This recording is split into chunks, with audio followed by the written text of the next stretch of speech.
Hello, everybody, and welcome to the Thursday edition of Video Clips, which is sponsored by Wellness Forum Health, the Wellness Forum Institute, and Make Americans Free Again. A couple of announcements. We're taking applications to start food over medicine clubs all over the United States and MAFA tribes, Make Americans Free Again tribes. Great opportunities to have fellowship and learn and all kinds of great things. So just send me an email if you want to know more about those things. And we're still on our membership drive. Never members or existing members who refer a new member get a gift certificate equal to the amount of dues paid, which you can use to apply to a number of things, including our upcoming Food Over Medicine retreat, May 2nd, 3rd, and 4th. The 2nd and 3rd, we're going to have enormous amounts of programming covering topics like the great protein debate, supplements like omega-3 fatty acids and magnesium and vitamin C, cooking classes, menu plans, topics you've been asking about like irritable bowel, gluten, glyphosate, inflammation, and more. So and the special bonus session on May 4th is going to be a put it all into an action plan. So you will have a plan for what you're going to do with all this great stuff that you've learned. Okay.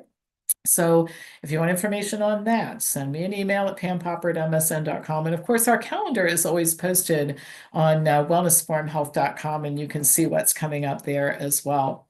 So I have a lot of great stuff to share with you today, a couple of really super updates that I'll get to in a minute. The first news item I want to share, though, comes under the category of truth is definitely stranger than fiction. A recent article in the New York Times called Recent Virus Research Should Raise the Alarm was written by none other than two of our defendants in the EcoHealth lawsuits we've filed, Ralph Barrick and Ian Lipkin. The interesting thing about the article is that Barrick and Lipkin criticize a Chinese research group headed by the Bat Lady, I call her Shi Zhengli, for conducting research with apparent disregard for safety concerns. That's what we're suing the EcoHealth people for, including Barrick. The article that prompted their concern reports the discovery of a coronavirus in bats that has the potential to spread to humans. That's what we say they did, right? Barrick and Lipkin write, quote, in a series of experiments, the scientists show that this virus can efficiently infect cells of humans and a wide range of other animal cells. The findings raise the possibility that humans and other animals could be infected by this virus. The coronavirus belongs to a subgroup of viruses that are classified along the ones that causes MERS and that can have fatality rates far higher than the virus that caused COVID pandemic. What's even more concerning to Lipkin and Barrick is that after establishing that the virus can probably infect human cells, they're very upset that the researchers continue to conduct this research in a BSL-2 lab, which they write, quote, we think is insufficient for work with potentially dangerous respiratory viruses. The ironic part is that Barrick actually suggested that the research he was involved in that resulted in SARS-CoV-2 be conducted in a BSL-2 lab. So going back to some stuff I covered a long time ago, for those of you who followed me, or for those of you who weren't, I'll bring you up to date. Peter Daszak made a proposal to the US government, which would involve inserting a furin cleavage site into a bat coronavirus, or a bat virus. So it was like a cookbook for creating SARS-CoV-2. Another nonprofit got a hold of some email exchanges between Ralph Barrick and Peter Daszak and Shi Zhengli, the bat lady, and another guy by the name of Linfa Wang. And Daszak writes to the Chinese researchers, gosh, you guys have great resumes, but I'm not going to include them because we don't want the US officials to get upset or worried about research going on in China. And so they're going to conveniently leave that out. And then Barrick writes, yeah, and if they knew we were going to do this in a BSL-2 lab, they would freak out. I'm not kidding. That's what it said. Those were the words that Barrick used. And now here he is co-authoring an article in the New York Times criticizing researchers who are doing this kind of research in a BSL-2 lab. I mean, you just can't make it any weirder than that, right? To be clear, Lipkin was not involved in the research, but rather in the cover-up, which is why we sued him. He was instrumental in pulling off the proximal origin paper, which served to delay everybody finding out that this was indeed made in a lab in China. The other thing that I think is really interesting is that Daszak's initial proposal to do this was turned down by the agency of government that approved Agent Orange, but thought that this was too dangerous. And then Barrick and Lipkin write this article for the New York Times. I don't know. It's hard to imagine what they hope to prove by this, but I found it super interesting. The second thing, we did have a hearing last week in a New York court in one of our Echo Health cases, and it would bore you to tears to do the back and forth of this judge asked that, and Patty Finn said this in response. But what I will tell you came out of that hearing is we have amazing lawyers. Patty Finn is an amazing lawyer who could take questions fired at her, and some of them were pretty hostile questions, actually, by four judges, and never miss a beat and always come up with the right answer in a very respectful way. I really thought she did an amazing job, and you should know that. We should all be proud of the fact that we have great lawyers representing us, and they do well for us in court. One thing I forgot to mention earlier is if you missed our cancer summit a couple weeks ago, you can buy the recorded version of it. It was amazing. I have to say, probably one of the best things we've ever put on at Wellness Forum, and the patient panel at the end where the cancer patients told their stories it's just remarkable. I've gone back and watched part of it just because even though I was there, I thought it was that remarkable. So anyway, if you are interested in that, just send me an email. I'll send you details. All right, the last news item, I saved the best for last because I'm super excited about this. Amicus briefs are briefs that are written by outsiders. You don't solicit them. They send it directly to the court. It's a hands-off situation. You hope that it's one that supports the claims you're making in court. But anyway, we didn't have anything to do with it. This is another amicus brief that was filed on behalf of or in one of the Echo Health cases. It clearly favors what we've claimed in court. It came from Legal Advocates for Safe Science and Technology.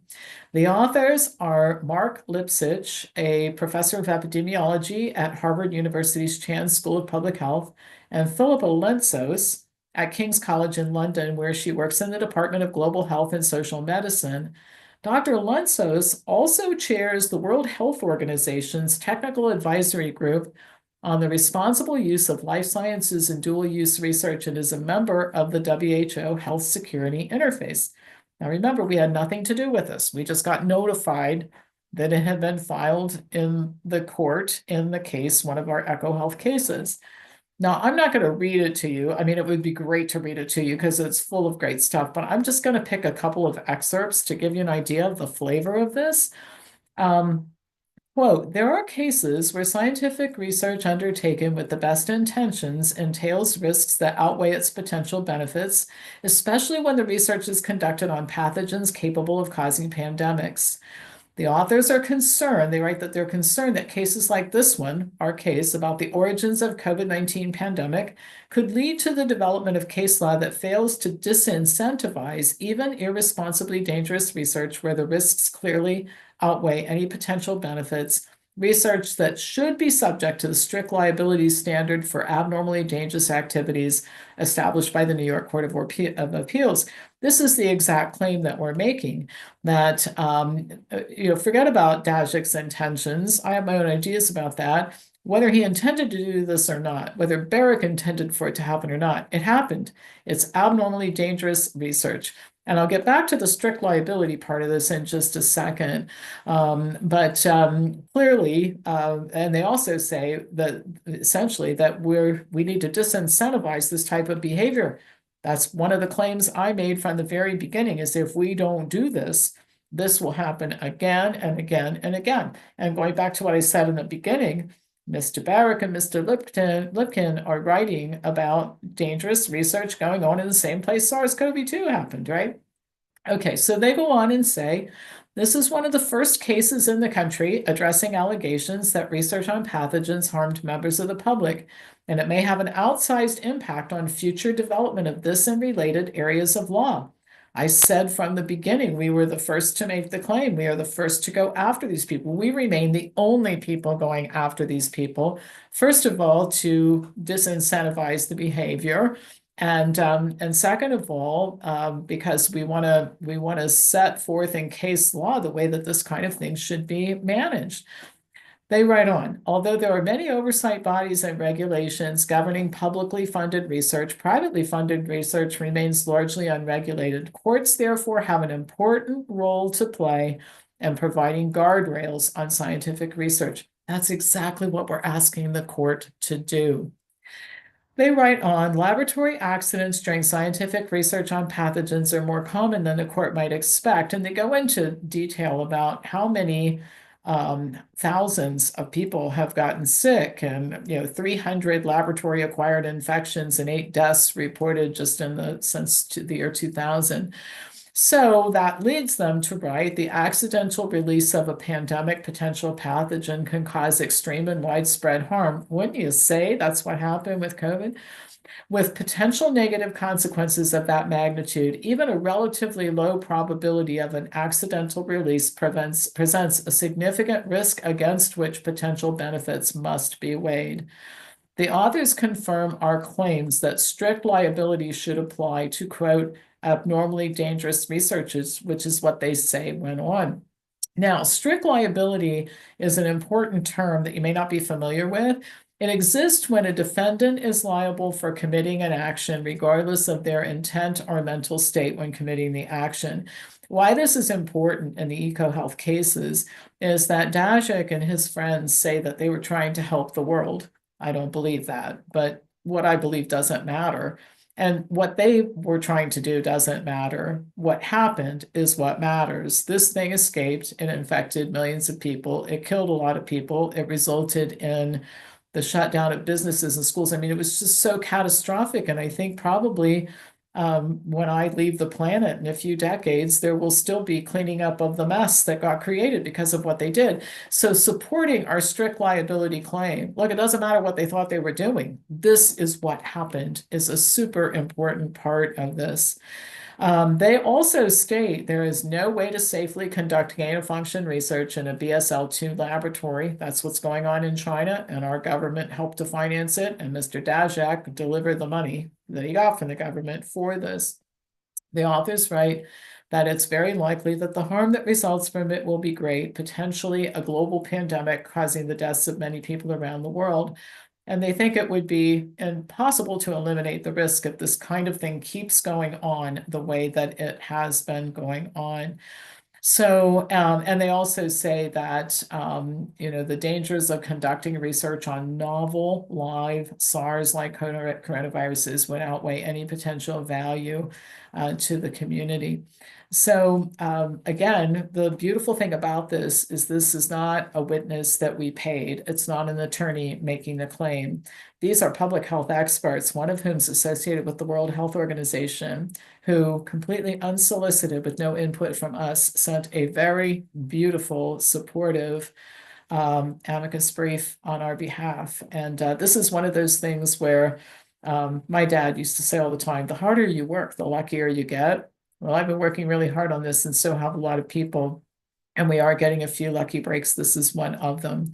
So we, of course, are not saying anything to them. We're having no communication with them. Part of the beauty of this is it's hands off. It happened without our input. That's one of the beautiful things about it.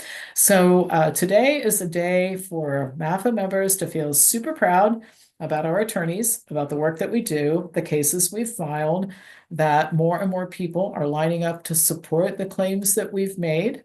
And little by little by little, I know you've heard me say litigation is like watching paint dry, and it is, but the paint is drying oh so gradually. And it's a good thing that we didn't get to court so fast on these, because wouldn't it be better to go to court with this kind of evidence on our side than it would have been to do it a couple years ago, right? So we should celebrate a little bit. Here's a toast to paint drying so slowly in the court system. It actually helps, okay? If you like what you heard today, please consider donating to Make Americans Free Again. You can go to makeamericansfreeagain.com and donate online or send a check to our office. We appreciate it so much. What we're doing costs a lot of money. And we've been very fortunate that it's always shown up when it needs to show up. God's looking out for us for sure. I know that. I know a lot of you believe that too. So thank you for your help. You can buy merchandise online at Make Americans Free Again as well. And I've been trying to wear my stuff anytime I go out, so people ask me what it is. And a lot of people do, by the way. And there doesn't seem to be as much pushback on stuff like that as there used to be. America is becoming a better place to live right now. That's another wonderful thing about today. And of course, if you're interested in any of the things I said about Wellness Forum and the programs we're offering, send me an email at pampopper@msn.com. Of course, pass this on to anybody who you think would enjoy watching it, and I'll be back to you next week with more news. Thank you for watching.